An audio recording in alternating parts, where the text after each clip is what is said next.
Welcome back to Terror Takeover, your one-stop shop for all things creepy, disgusting, and horrifying. I'm your host, Crow, and I'm here with my co-hosts, Zoe and Char. Hello. Hi. How's everyone doing? Doing good. How are y'all? I'm doing pretty good. I'm obviously here with you in your hometown, and I'm having a pretty good week so far. Normally, I'm out in Houston. I don't think I mentioned before, but Oh, maybe not. Yeah, we forgot to mention that on the Did. introduce your host or whatever episode, but yeah, she's normally in Houston, but she's hanging out with us here in Louisiana today. Yo. So I've been super excited, and we've been like just watching all of these movies together, which has been great too. Which consists of us like putting the movie on for 10 minutes, me getting up because I'm frantic, and Char like taking a meeting, and then like us watching another 20 minutes and then like doing something else. So it's been kind of like frazzled and strange. What about you, Zoe? What's up with you? So, nothing's really been new lately. The only thing that I was so infatuated on was the photo shoot that we did yesterday. That was just Yes, amazing. They came out so great. they really did. We have to shout out Tyson. I mean, he just does an amazing job. Absolutely. So we did a photo shoot last night, just to promote the podcast. And by the time you hear this, we'll already have posted those. But our good friend Tyson Pate shoots most of our pictures that we do, and he does an incredible job. And he really just did like above and beyond what we asked for last night. So I'm so happy. I mean, you guys all like both you guys look great in the pictures. I'm just like so ecstatic about it, especially that picture of us like holding the books. Oh my gosh, that yes, one that was picture, so cool. So definitely. good. I think it's so cute. I like it because it's like you see a little bit of each of our personalities and Mhm. like how I don't know. I thought it was great. And we look like a couple of vampires, so it's like perfect for this We episode. really do. Yeah, they're great. And then also those ones he did some if you haven't seen the pictures yet of like us. I don't remember. It might be inspired by Malignant. Actually, let's look at it right now because he Garrett was talking about I don't think it the movie was, poster but I for do it and I remember just don't you're talking about the shit with the knife that Tyson was really into. Okay, it okay, if you look at the Malignant poster, I see what he's saying. It's like the eye on Malignant goes down and it's kind of sharp and it's like coming toward her eye. So Yes. I see what he's talking about. But yeah, so we did like a one shot where we had a knife on a table, a very sharp knife, and we like kind of had like our face behind it, like making like crazy faces and stuff. And I feel like those came out really cool, and I feel like there is a lot that we could do with those as well. I want to kind of like make posters. I mean, I think that could potentially be really cool, and I think that a lot of people would be interested in that if we had like fake movie posters with us on them. What do you guys think of that?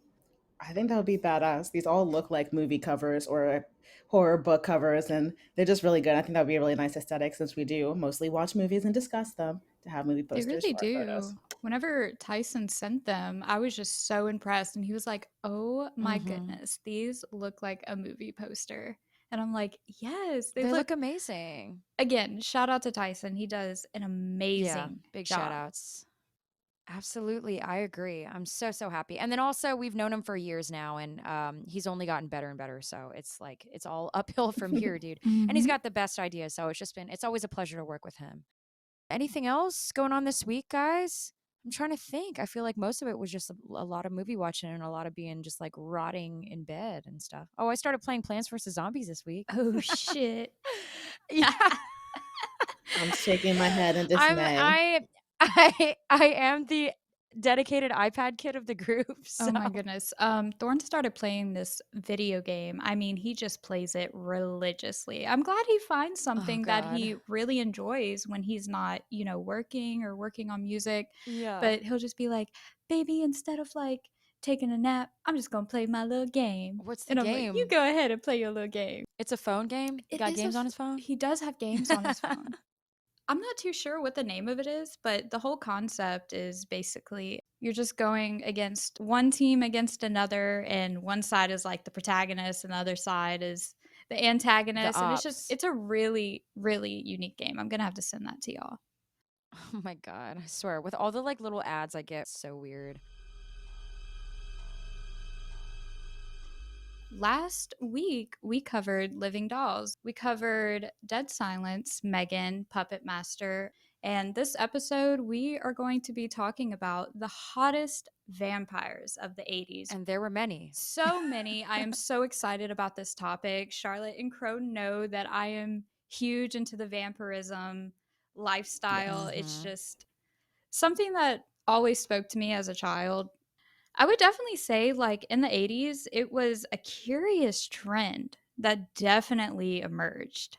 Yeah, it was definitely like a very specific kind of vampire, right? Definitely. The hottest vampires to grace the silver screen. I True. mean, we see vampires as children and we're like, we want to be that. That is what we want to We be. want that. Yes. I think we were all Well, Twilight us anyway. girlies. Maybe not all children, Maybe yeah, not but all. us anyway. Us. Yeah. I would say these enchanting creatures of the night captivated audiences with their charisma, mysterious allure, and timeless beauty. Maybe also uniqueness, nerve, and talent. Yeah. But that's another story. Sorry. Yes, I agree. The history of vampires actually stretches back through the annals of time, weaving a complete tapestry of darkness, mythology, and superstitions that has captivated human imagination. For centuries, from ancient civilizations to modern folklore, it has evolved over time. Vampires in general. Um, the earliest accounts of creatures that resemble vampires date back to ancient cultures. I mean, Greece, the Babylonian. It dates way back. But today we are going to be talking about our favorite films in the vampire era, and mine is The Lost Boys, which I just have to say this before I go into it. Me and Crow actually went and saw Tim Capello. And if the audience does not know, Tim Capello was one of the, I would definitely say he was a main character. Yeah. Sexy oiled up sax man. That was his character. Oiled up. And it is confirmed because we talked to Tim Capello ourselves. The oil on his body represents holy water to detract him from vampires, which I thought was completely insane. That was such a cool fact to learn.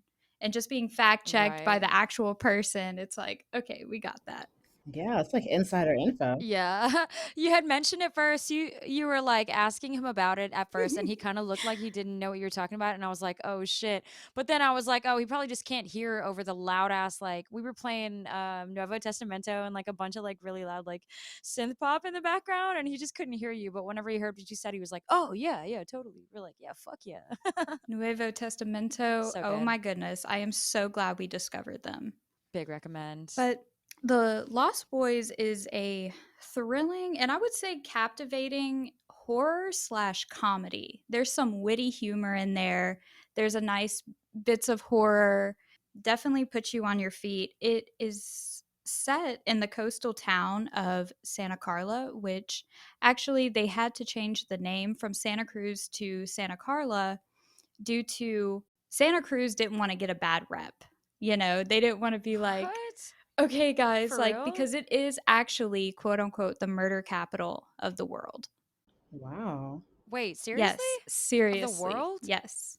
That's like It Yeah, crazy. is that's crazy. terrifying. So I'm sorry, Santa Cruz, but I just had to put y'all Yeah, on sorry, Santa blast for Cruz. a We love you. second. We do We love love you. you. But the story follows two brothers, Michael and Sam Emerson, who moved to the location with their recently divorced mother, Lucy.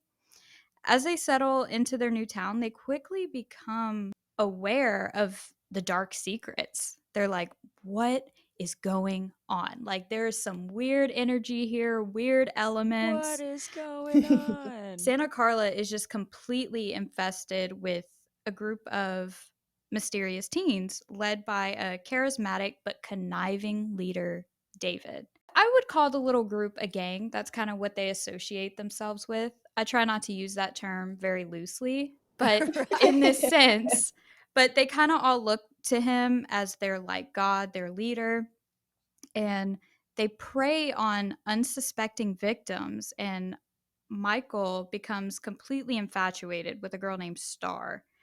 And in pursuit of her, Michael is lured into doing all sorts of things, as of drinking blood, just doing certain initiation rituals. And Sam, on the other hand, his younger brother, he actually joins forces with two eccentric vampire hunters, the Frog Brothers, which is actually Corey Feldman and why did I forget it already, you guys? Oh, no, it's okay. Fuck. It's Jameson We're Newlander. sorry, I Jameson really only know Newlander. him because he was in The Blob.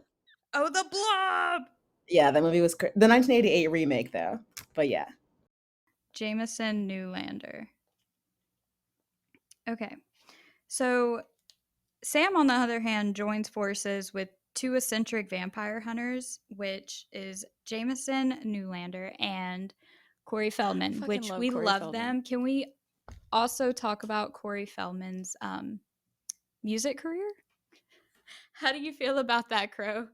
I'm shocked I haven't seen it yet live, but I would love to. And if we have the opportunity, should we not go together? On God. We definitely Does he still should. tour? He still does, right? Corey's I'm not Angels? too Yes, sure. yeah. He's actually been in hideout, I would assume, because he came out with a book about his abuse in Hollywood, which Right. Right, I I knew about actually that. really respect, because I mean, man, he's putting his life on the line to make sure other people are safe. Oh, Exactly. for sure, Real for life sure. horrors. I think that the unfortunate reality is that a lot of these type of like, higher ups are just assuming that everyone's Mm-hmm. going to just think he's like crazy and be like, "Oh, whatever, he doesn't know what he's talking about." And I think that unfortunately that has happened. I think a lot of people just write him off as not knowing what he's talking about, but Right. we stand with you, Corey. We do. We love you, Hashtag Corey Corey. Feldman. Hashtag save Corey. Corey's Angels. Yes. Sam, his younger brother, he actually wants to go against the vampires. And Corey Feldman and his partner, Jameson Newlander, they're called the Frog Brothers. And their whole getup is that they have a mission to save Michael and also rid Santa Carla of vampires. They just despise vampires. They're like, vampires are a nuisance. Like, we need to get rid of them. Vampire hunters. Oh, yes, for sure. Amateurs. Amateur vampire hunters. The tension escalates, leading to thrilling confrontation. The Lost Boys, I feel like it delivers an exhilarating experience. It's a cult classic. It's from the 80s, 1987. It's very stylish. The visuals, Mhm. along with the iconic soundtrack. Oh, yeah. That's where me and Crow went and saw Tim Capello for one of his infamous songs. But I didn't Right. know that Tim Capello, he did other things as well, and I Has was such an very, very expansive career. impressed. Oh, yes, Absolutely. for Yeah. sure. He was in, what was it, Miami Vice too? Miami Vice. Yep. And then there was like something else, but I can't remember what. But you want to talk about like this dude, how old did he say he was? In his Oh my 60s, right? goodness, he's got to be in his 60s. That's what he told us, but he is like this man is in impeccable shape. This dude, I mean, it's unreal. Like you could tell that he looks exactly the same as he did in the movie, Mm-hmm. only just slightly older. Like the dude is still strong as hell. He's got great skin. He's still got the Hey, hair. what's that skincare routine, Yeah, Tim what's that? Capello? Hit us with that skincare routine, Hit us Tim. with it. Are you actually a vampire and you're not like Yeah. telling us? But it's The Lost Boys. It's definitely a memorable film. It has, like I said, Mhm. witty dialogue, and I feel like the whole moral of the film, it just really emphasizes the importance of perseverance, self-discovery, and the powers of human connection. The power of friendship. This is what I The power say of all the time.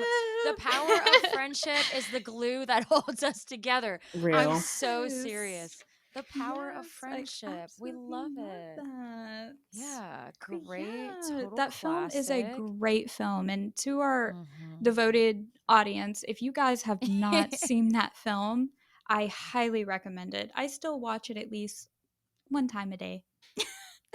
At least once an hour. At least once. I know that we get to like a certain age and we think, oh, well, like I've gone this long, haven't seen like this movie that everyone's seen. It's kind of like whatever.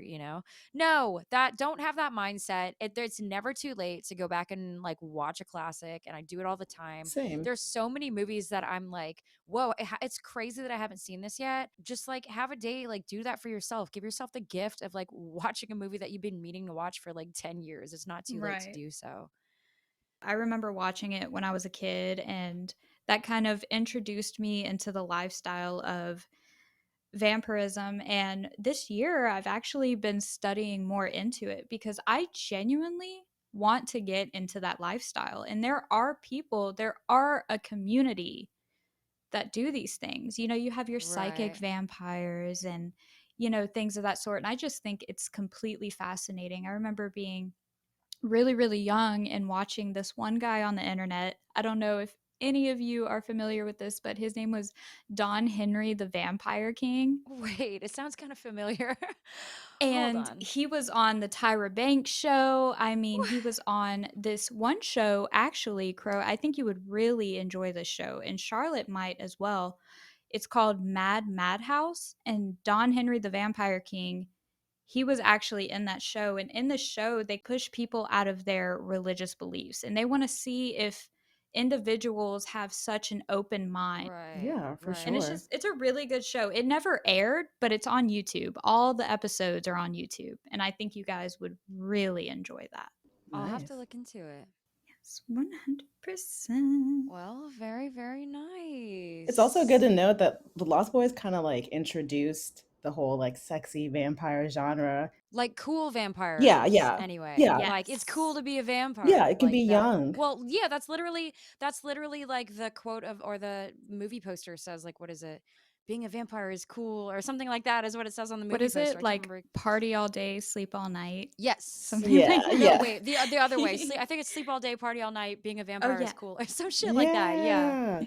Apparently, Buffy the Vampire Slayer was inspired by this movie too. Oh, Oh, I believe it. Spike, what's his name? Spike? You can't Yeah, tell me Spike wasn't supposed to like, be totally inspired by David Powers' look, at for least. sure, Spike, for is that his sure. name? Spike, the blonde one from Buffy? Yeah, Oh my God, we're gonna have to go back and watch that show. I miss I that show. know, I know.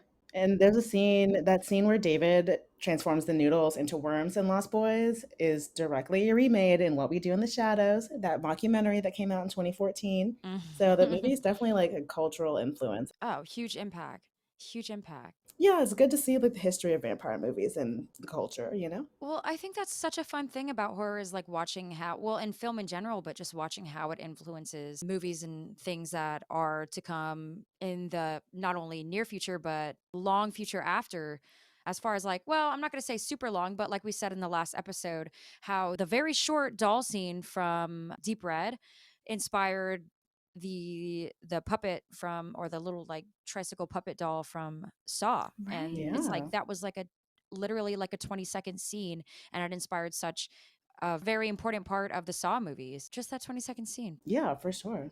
It's crazy to think about all the things that stick with people and really stay in their head until they're Absolutely. creating Yeah, themselves. no doubt. I wonder what Janice Fisher and Joel Shoemaker would think about Twilight and all those movies that are coming out now. Right. Oh, I love Joel Schumacher. Well, it's crazy that you say Twilight and all those movies that are coming out now because like Twilight, like that's almost like what, like 15 years ago now? Oh God, yeah, It's you're kind of right. crazy to think about how long ago it was, right? I feel like it was just yesterday. You guys, I'm not gonna lie. When I was little, I was a Twilight stan. Oh, I this Hey, is really a there's safe no was. space. shame. You're I There's good. really no shame. This is was. a safe space.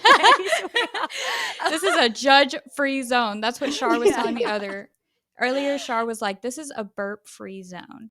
Oh, it's a burp. Wait, not burp free. It's a burp. Wait, it's a shame free Pro zone. burp zone. Shame-free zone. Yes. Audience, I mean, get ready to immerse yourself in the enchantment of the nostalgia of the 80s, Hell fucking yeah. where reality and fantasy collided in the most extraordinary ways. Agreed. Agreed. So my movie is going to be a movie that we're discussing where camp meets vampires, and it's the movie Vamp. This movie was written by Richard Wenk and the Donald P. Borchers, directed by Richard Wenk, and produced by Donald P. Borchers. Those two came together and created a very classic 80s film that's a pretty well known film that includes gorgeous model Grace Jones and Chris Makepeace as well. We love Grace Jones. Yes, Grace Jones is just an icon. So, for those of you that haven't seen this movie yet, it's an 80s movie about two guys who are trying to pledge a fraternity. They kind of start out being pranked by this scary red hooded figure, and then you realize that it's all just part of some kind of hazing scene.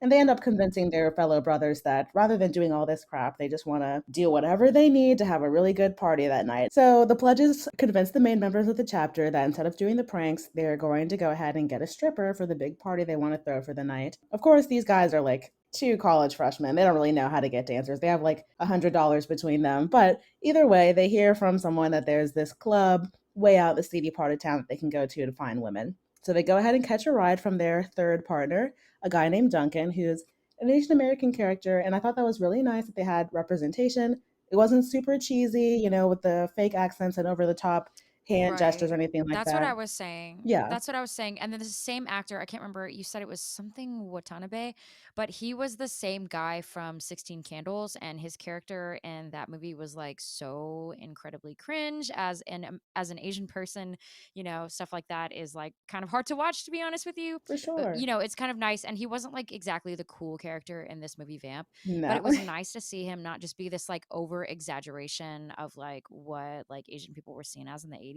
Okay, ran over. Soapbox done. You're all good, friend. No, I think it's important to recognize that horror movies were slowly but surely becoming a little bit more progressive as time goes on. And this is just a good example of that. Mhm. And yes, Duncan's character was definitely their like slapstick, funny sidekick third guy, but it's good to round out the cast. So from here, in this part of the movie, the three of them head into that town. They find a club called After Dark Club to look for a dancer, and they see a couple different people come on stage. They're doing well. Everyone's, dusky and red and beautiful and just kind of stunning. And then we get graced with Grace Jones as Katrina, a very surreal and artistic beauty. She just goes full on exotic dance routine, crazy hair, stunning blue contacts. And the guys are like, yeah, this is the one. We're going to get her. So AJ goes off. AJ is, sorry, I don't know if I ever said the name of the two brothers. It's AJ, or the two main characters. AJ and Keith are our friends here, and Duncan. AJ's the talker, the kind of like smooth guy, the player, while Keith is the more of the level-headed character. So AJ tries to persuade Katrina to come over and be their lady of the night for the party. And she doesn't say anything, but she seems like she's into it and kind of straddles him. And you think it's going to go a certain way. They're going to do what grown folks do. And instead, it ends up being quite a violent encounter. And I do want to note here that I didn't realize it when watching the movie, but when AJ sits down on the bed before talking to Grace, he like knows that the bed feels weird. It's a water bed, and it's actually a water bed filled with blood. I was wondering what was happening in that part because it Yeah. keeps like poking the bed. I was like, what's the problem? I feel like I would notice right away that something is off about this bed, but hey, Oh, was it like a clear, like the plastic was clear and that was like the chair was actually Yes, red? It was blood on it. yes, Oh my yes. God. Okay. That That blew my makes more mind as sense. well. I was like, okay, I don't know how all these giant red flags were going by and no one said anything, but you know, I'm not a guy in the 80s. Anyway, okay, so I want to say that from this point on in the movie, it was very difficult to keep up with exactly what was happening. Yeah. I'm not even gonna lie to you guys. I was like right there watching it with you, and it was kind of just like everything just kept happening so fast. Yeah. It just seemed like they were just being affronted basically after that point. Yeah, they were pretty much. So the base of the plot of the movie is that Keith is trying to find AJ because he's been gone for a while because things don't really go very great with Grace Jones, and he meets another dancer at the club named Amaretto who helps him out. She keeps acting like she knows him and he has no idea where he knows her from, so that's like a whole little side plot. But the two of them end up going around trying to find their friend. And yeah, they pretty much are just accosted by different gangs, which really, like I said, I really did not understand why the vampires Yeah. of that community weren't all friends. Why are there different factions? Like, what's the deal with that? I don't know. Anyway, Right. so they're being attacked. At one point, um, well, this movie is really old, so I feel like it's okay to give some spoilers. So, Oh spoiler yeah. alert: AJ's body's found in a dumpster by Keith, and so Keith is like, "Yeah, this club is fucked up. We're gonna call the cops. We're gonna go back to the club." And then who does he see at the club other than AJ, very much not dead and just kind of wandering about? So eventually, it becomes clear to Keith that AJ is now a vampire, and And one of the only shining moments of the movie for me, AJ shows a sign of true friendship by like trying to convince Keith to kill him, realizes that Keith won't do it, and stabs himself with a giant block of wood, which turns out to be A Formica. makeshift stake. Yes. Formica, yeah. Formica, yeah, Formica. Yes, Formica. So Wasn't the strip club called the After Dark? After Dark, yeah. yes, yes. That is such a killer name for a club, the It really After is. Dark. Isn't that what? Is that not what it was called? What was the club called in From Dusk Till Dawn? Oh, that was called Titty Twister. Titty Titty Twister. That's what Twister. it was. It wasn't After Dark at all. Oh my god. No, but you know what? Hey, Those movies are she knew that off the top of her head. head. Well, because something else that I kind of noticed about this movie is that it was very heavily influenced by From Dusk Till Dawn. I mean, Well, it probably influenced Dusk Till Dawn because it came out before that one. oh yes, yes. Sorry, yes, I phrased yes. From Dusk Till Dawn came out in '96, so Right. Vamp influenced that movie. Although I think that From Dusk Till Dawn kind of did the story better with the Oh, two yeah. bank robbing brothers ending up at the Titty Twister, which is, you know, a vampire strip club. Yeah. That one's not from the 80s, obviously, as she just said, but what a great movie. Love It that was a movie. We great could talk movie. about that one later. Yeah, for sure. I guess we'll do some '90s vampire movies down the line. Yeah, we'll see. Yeah, so just to kind of like round up some thoughts about Vamp, it was a fun time. It wasn't like a terrible movie to watch. So I've been learning how to be a lot more generous and understanding. So if a movie has what I would consider cheesy acting or like strange effects, I understand that it can still be good for its time. Yeah. And so I feel like everything that was happening in this movie was good for its time for sure. I will say that overall the reviews tend to be pretty much either mixed or negative. Most people said a lot of the same things that I did, which were that there were a lot of chases and fights. The plot wasn't really very coherent or fully fleshed out as you go Mhm. on.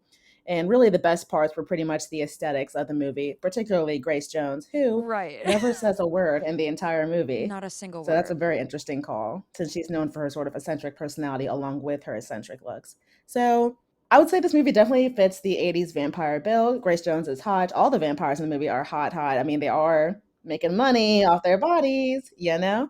But is it a good, like, riveting movie that's really changing your life? Probably not so much. I don't think it had much of a huge cultural impact, but I could be wrong, you know? Yeah, I agree with you. And the costumes were just completely spot on. Yes. The costumes are gorge. I'm a sucker for costumes. I will definitely say that I agree with you. I don't think it's like this incredible thought-provoking film. However, I do agree that I think that it is an extremely influential one. Grace Jones looks amazing. I think that they squandered the opportunity to have her incredible personality shine through, which is like one of the best things about her. Yeah, she's gorgeous, but it's the 80s. There are like a lot of gorgeous people. If you just wanted some random gorgeous person to play your person, like your character, you could have. I think she should have had lines, period. That's just what I For think. sure. I will also say that this movie, I didn't notice this until after. It's marketed as a comedy. So Wow. Right. I was Exactly. like, okay, well, maybe that's why like there were some parts of Yes. the movie where it just kind of like I guess maybe the joke didn't like really hit and we kind of just looked at each other like, what the fuck just happened? And I think Yes. maybe it was like a lot of comedy that we just didn't pick up on. And maybe if we did pick up on it, it would have been a little bit better. But yeah, it was strange. I will also say that I thought it was weird that like the main character, well, he ended up being the main character, Keith, didn't really say that much until like halfway through the Right. movie. It was like all AJ, and then it was like all of a sudden, okay, character switch. Here's Keith now, and then it was like the chick Amaretto just being like Yeah, the love really interest, that was lame was kind of like awkward and strange. I don't know. I yeah, thought it was and like really slammed weird. in. They rounded out that plot at the within the last 2 minutes, essentially. They just all of a sudden fell in love. I Yeah, mean, yeah, it's like yeah, one of yeah. the reviews mentioned, I think this is super accurate, that the movie was pretty much just maybe like a couple of jokes, and then they couldn't really fill in the rest of the plot to go in between the story, so they kind of just slammed the rest of Right. that together. So yeah, I Yeah. don't know. Good for visuals. Put it on at a Halloween party. Maybe don't sit down and watch it with your whole Yeah. heart. I will say I do love the quintessential 80s visuals. I love that. I like the whole thing that I've noticed a lot in these 80s movies is the complementary colors. So like the Absolutely. pink and the green, like one I noticed a lot of the film would be like one half of the sewer was pink, the other half was green. It was like it looked like the inside of a club. It just looked amazing. Lots of fog. Yeah. Obviously, they love the Lots of fog neon. machine. Lots of neon. Yeah, I thought the visuals were stunning, fashion incredible, plot, Yeah. whatever. Character Very development, 80s not vamp. great. Sorry if it's your favorite movie. but wasn't my favorite. But it was cool though. It was a cool movie, not my favorite. Alrighty, the movie that I chose to cover is my favorite vampire movie of the 80s, which is Fright Night. We are obviously talking about the original. Although I did actually, don't crucify me for this, I did enjoy the remake. Not more than the original, but What's wrong with liking a remake? well, the Texas Chainsaw remake is one of my favorite remakes of all time, but we're not going to get into that. We'll talk about that another time. Yes, famous remakes. Write that down. So yeah. So I have quite a bit here. I really like that movie, obviously, so I put a lot of detail into this. I'm going to try to make it as concise as possible. Basically, the plot follows the high school student Charlie Brewster is his last name. I forgot about that, so I had to write it down. He is a fan of a late night special called Fright Night, which is the namesake of the movie, hosted by Peter Vincent, who is a self-proclaimed vampire hunter. One night, him and his girlfriend are doing what teenagers do at home whenever he notices that there are some men carrying a coffin into the basement of the house next door, which was previously vacant previous to that night. His girlfriend becomes frustrated with him because he's not paying attention to her. He's kind of just looking outside and she leaves in a hurry. Over the next few nights, murders begin plaguing the news, plaguing the town. They're hearing about these decapitations. Well, in the movie, they say the woman's head was chopped off, which is like such a blunt 80s way to say it. But Yes. anyway, Charlie becomes suspicious that his new neighbor, whose name is Jerry Dandridge, that's going to be a tongue twister for me, um, is involved. And actually, Jerry Dandridge is played by Chris Sarandon, who is Detective Norris in Child's Play. And we just talked about Child's Play last episode. So Yes. it's kind of weird for me to see him as this like sexy, like vampire character. But like in the last movie, he's like just, I don't know, he's like this like super innocent, just like cop guy, whatever. But anyway, so Charlie is convinced that his neighbor is behind all of this. And one woman's picture is on the news the next day. And just the night before, Charlie saw her entering that guy's home. So he's totally convinced that this man is the murderer. One night, he notices his neighbor Dandridge and a different woman are standing by their window, and he can see them through his own window. And Dandridge is about to bite her, and that's when he notices the fangs, and that's when he's like, "Okay, this guy's a vampire." Later that evening, Charlie notices Dandridge and his roommate carrying out a garbage bag, which is obviously full of what we assume is the woman's body. So Charlie goes to the authorities. He tries to get the help of the police, and he actually accompanies a police officer to Dandridge's house, which I don't understand that. Like, I feel like in a lot of these 80s movies, they like go with the cop. Like, why would you like incriminate yourself? But anyway, okay. So he goes with a police officer or detective or whatever to that house. And they are greeted by the roommate, who is Billy Cole. And Billy is really good at like answering the police officer's questions. And Charlie keeps kind of like saying, "Oh, this happened," but Billy is really good at deflecting it. Yeah, he has an answer for everything. Right. He's got an excuse for everything. So obviously they've been doing this for a long time. Like he's got a good excuse for everything. But anyway, so finally Charlie admits that he believes Dandridge is a vampire. That basically sends the cop flying off the handle. He's pissed off and he gets the hell up out of there and is like, "Don't contact us again. You just embarrassed me." Later that evening, Charlie comes downstairs because his mother beckons him and notices that she has invited Dandridge into their home. And if you know anything about vampires, well, the Classic No. lore no-no. behind vampires, right? Classically, that's a fuck up. If vampires can't enter your home unless the person who owns the home invites you to do so. So now he's able to come and go as he pleases. And as the night goes on, Dandridge actually comes back to Charlie's home and threatens him with the choice. He says, either you mind your own business or basically, I'm going to kill you. Charlie stabs him in the hand with a pencil. And that's whenever you kind of see Dandridge's true form. He's got that classic fucked up 80s, like, vampire face with the crazy teeth and the Yes, long Ooh. super claws and meaty. the yellow eyes. Would you say super meaty? I feel like their faces always get super red and just Super like fleshy, meaty. like jerky-esque, Fleshy. you Yes, know? very Yeah. fleshy. I agree. And the mom at that point hears all that she starts to catch on that there's something going on in the house. So before Dandridge is able to retaliate because the mother woke up, he has to leave. And so Charlie's like, "Okay, I basically have until the next evening before Dandridge comes back and fucks me up, essentially. So Charlie actually attempts to go to Peter Vincent, the vampire hunter from the show that he watches, and he asks him to help kill Dandridge. And obviously, that's a pretty crazy request to just ask a stranger. Vincent dismisses him, doesn't want to have anything to do with it. And then Charlie's girlfriend, Amy, actually contacts Vincent and says, "Hey, I'll pay you what I have in my savings if you can just do a fake investigation on Dandridge's vampirism. Just convince Charlie that he's not a vampire so that he can just drop it."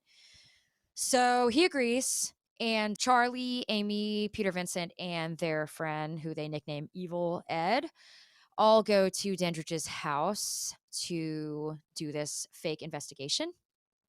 At this point, whenever they go inside the home, Dandridge becomes aware that Charlie's girlfriend Amy resembles a lost love of his from the past. Doesn't say anything though. He's just like shocked, like, wow, who is she? Then Vincent asks Dandridge to drink the holy water that he has, which is actually just regular tap water, to prove his innocence, to prove that he's human. So Dandridge drinks the tap water. Nothing happens, obviously, falsely proving his humanity. So Vincent's like, okay, yeah, we're done here. He's human. On their way out, as everybody's talking, Vincent checks in his pocket mirror and he notices that Dandridge doesn't have a reflection. So he's shocked. He drops the mirror and everyone's like, everything's okay? He's like, yeah, everything's fine. Everything's fine. So he picks up the mirror and they leave quickly. And Dandridge actually eventually notices a shard of glass from the mirror on the ground. So he knows now that Vincent knows he's a vampire. So now he's like, okay, I have it out for Vincent and for Charlie at the same time. And he's obsessed with Amy. On the way home, they're walking home. Charlie and Amy split off from Evil Ed. And while Evil Ed is walking down an alleyway by himself, Dandridge attacks him and tells him, "Hey, no one's going to bully you anymore. No one's going to call you like a nerd or evil or weird anymore. I can." Basically, he's implying that he'll turn him into a vampire, and he does so. At this point, Ed goes to Vincent's home and attempts to kill him, saying that he's a phony and he never knew, like, I always thought you were cool, but now I see that you never knew anything about vampires. And he tries to kill him, but Vincent smacks him on the forehead with a crucifix. Well, not smacks him, but puts a crucifix on his forehead and burns him. And so he leaves out the window. Dandridge then starts going after Charlie and Amy, and they get chased into a nightclub. And Charlie steps away from Amy for just a second to contact Vincent, let him know what's going on, that they're being chased and attacked. In that small amount of time, Dandridge enters the club, and there's this like kind of like admittedly funny kind of dated scene where Dandridge is like charming Amy into coming to dance with him, and they have this like super sensual dance scene together. And he charms her into leaving the club with him.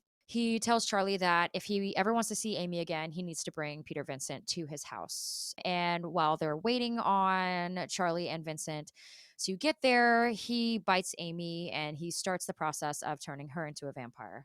So Charlie and Vincent go to Dandridge's home. They approach him with crucifixes, and at first, Vincent's crucifix isn't doing anything to Dandridge because he says that you have to have faith in order for it to work, and his faith wasn't strong enough.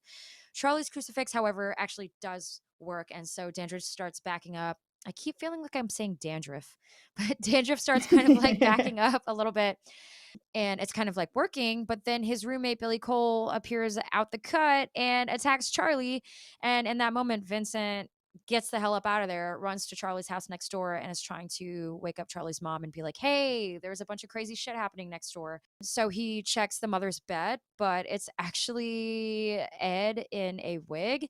And it's one of the scariest, actually, like kind of surprisingly, most scariest parts of the movie. Just like the shot of Ed with the crazy eyes, the X on his forehead, and the like Raggedy Ann wig on. Like it's super creepy. And you have to go back and watch it if you haven't. It's actually way scarier than I like remembered. And he turns into a wolf and he is going to attack Vincent. And Vincent notices that a table that he fell on has like a broken table leg that can be used as a stake. So he stakes Ed, and Ed just kind of like withers to the floor, and we assume he dies. So Vincent goes back to Dandridge's home and he finds that Charlie's been locked in a room with Amy, and it's intended that Amy's going to turn into a vampire and kill Charlie. But Vincent secretly and quietly gets the door open. And at this point, Billy Cole comes back and tries to stop their plans again. And Vincent shoots him a bunch of times, but he doesn't die. They keep shooting him like in the head and in the body and everything, but he doesn't die. So Charlie stakes him and he starts like melting. So it's like, okay, this guy isn't human, but he's not vampire because he was walking around in the daylight. So we're not exactly sure what he was, but I thought that was kind of cool. I like the idea in vampire movies whenever they recognize it, the existence of different kinds of undead. I think that's pretty, like, I don't know, it just makes it more interesting to me. So Dawn starts approaching. At this point, Dandridge transforms into a bat. He has to go to his coffin because he's going to burn up if he doesn't. So Amy also awakens. She starts attacking Charlie, and Vincent is trying to pry open Dandridge's coffin. Amy isn't burning up yet because the basement is still dark. Vincent finally gets the coffin open and he starts hammering the stake into Dandridge, but Dandridge gets up and pulls the stake out. So the only thing that they can do now is start busting out the windows, which have been painted black in the basement. And eventually, Dandridge gets bathed in the sunlight and he's finally killed once and for all. And because he was killed before dawn and he was Amy's maker, Amy is able to return back to her normal human self. At the end of the movie, you basically find out that Peter Vincent has decided that he's no longer going to be working with vampires and he starts talking about how he's going to focus on aliens instead, which I love. And at the very end of the movie, you can hear Ed from the house next door basically just being like, ha ha ha ha, I'm still alive, kind of shit, essentially. So it's kind of like, yeah, the movie's not over. And there is a part two to the movie. So definitely recommend watching that if you haven't yet. But yeah, that's basically the entire movie. And it is one of my favorites. What'd you think, Shar? I thought it was a really cool movie and it was pretty well done. It was fun. I feel like in comparison to my movie, it was definitely better pace. It had a lot better and clear of a plot going on. Right. There's like an actual plot. Yeah, pretty much. There's actually like things going on here. I thought I did a great job touching on some of the vampire lore. Oh yeah. I hate that there's always a character that doesn't believe what's going on, which I understand, especially when it comes to Yeah. vampires, like Right, right. vampires. But still, I think it all came together pretty well and was really well done. And yeah, I enjoyed watching the movie. It's just fun. I feel like it had a really atmospheric storytelling. Like it kind of just like it put me on the edge of my seat with like certain sequences. I think that's kind of like that whole scene where Dandridge is charming Amy in the club is like that kind of more atmospheric is a good word for it. It is a little dated, but it's very much just like focusing on their like eye contact and this big moment that they're having together. And honestly, it kind of makes you feel like, oh, well, like, yeah, I mean, I kind of see why she fell for it, you know? What I also like about this movie is this particular vampire isn't exactly the like cool, rowdy young teenage vampire of like other 80s vampire movies. It was just like this regular guy that was just kind of charming, you know? Right. I thought that was really cool. And I will also say that I never finished it, but I Mhm. started reading this book called The Southern Book Club's Guide to Slaying Vampires or Vampire something like Slaying? that. Yeah, something Yeah. like that by Grady Henderson. And that book is so obviously inspired by Fright Night. It's so, so similar. If you like horror books, big recommend. It's like really cute. And it's also based in the South, which I'm kind of a sucker for a lot of like Southern setting type of stuff. But yeah, this is one of my favorite movies. The Yeah, remake is like not 100%. bad. It's not as good as the original, but I like Colin Farrell. So I thought that was cool. He plays Jerry Dandridge in the new one.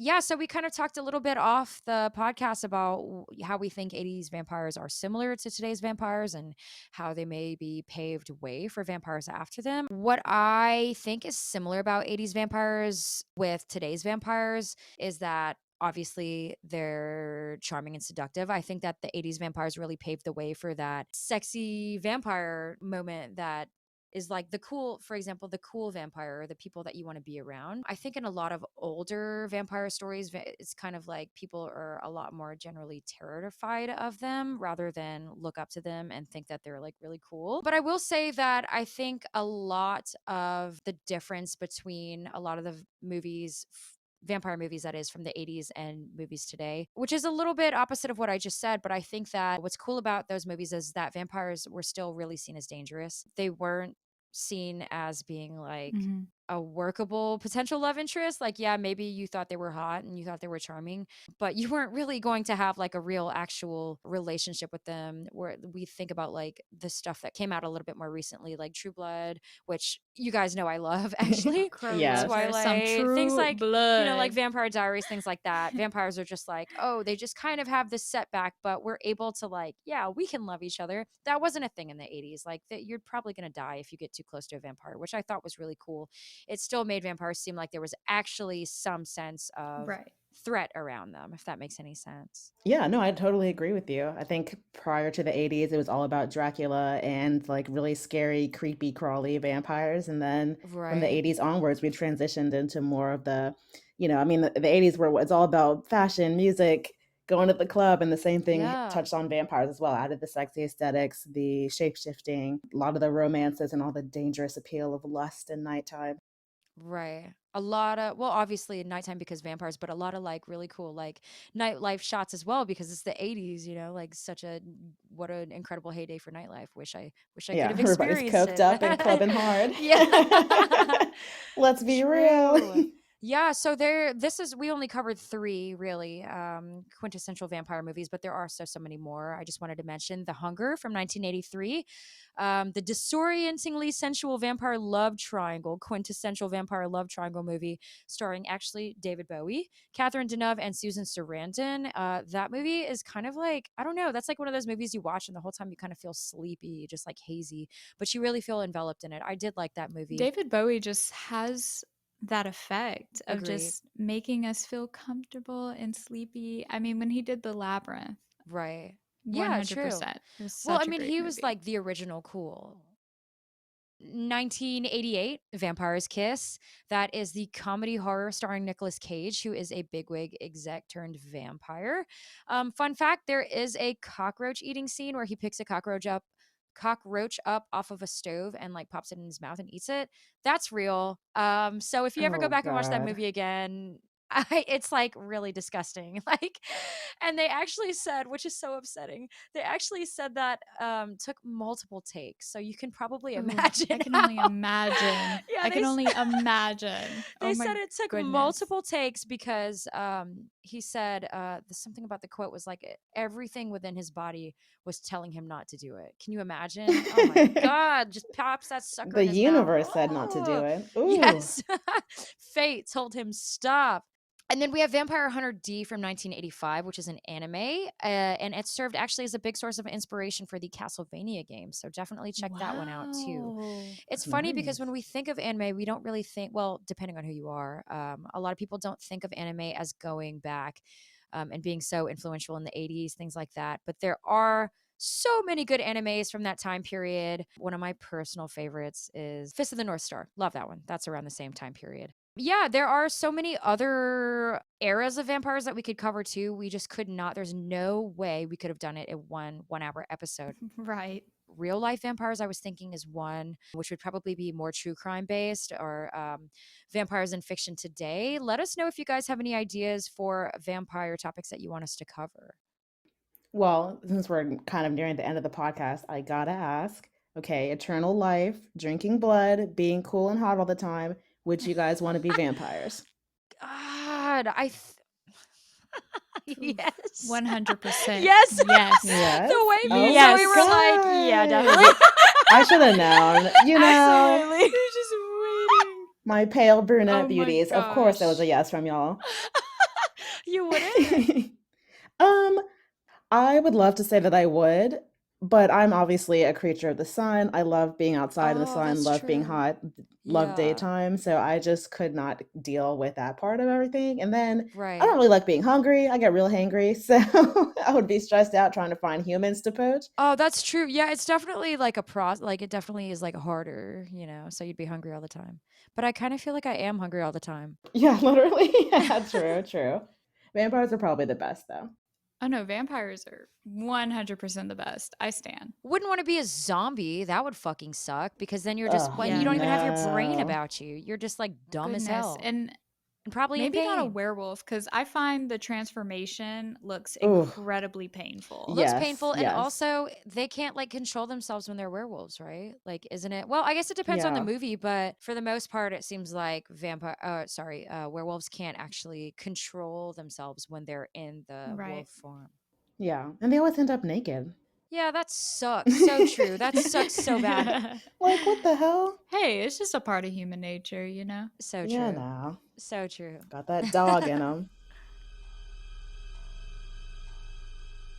So I watched this YouTuber. His name is Jake Weber. I'm not sure if you guys are familiar, but he Ooh. does a lot of like true crime serial killer type of things. And he actually interviewed a man who was known as the vampire of Paris. His name was Nico Clow. And he just completely just swept the nation. This was probably dated back in the 90s. Mm, He was working in a cemetery and he just did things of taking bones from graves and just doing things like that, consuming human flesh. like like the bodies. Yes. Oh, God. Ew. He actually went to prison for a very, very long time, but he's I actually imagine. out now. He's on Instagram. He promotes merch and all that Dude. shit. That's And fucking Jake crazy. Weber did an interview with him, and he's like, you know, Nico Clow, he's trying to like make it suspenseful, make himself look scary. And it's like, Yeah. they're all scared and they're like, oh my goodness, is he going to eat us? And I'm like, he is not going to waste his freedom upon eating you guys. I promise you. But if you guys ever want to dig into some discovery, I recommend looking up Nico Clow. It's just a really great interview. For sure. I think the whole concept of real life vampires is like another level. We definitely got to dig And into he's that. out now. He has a whole girlfriend. I mean, he's just living his Yeah. life. He actually was pen pals with Richard Ramirez. Two fucking losers. Sorry.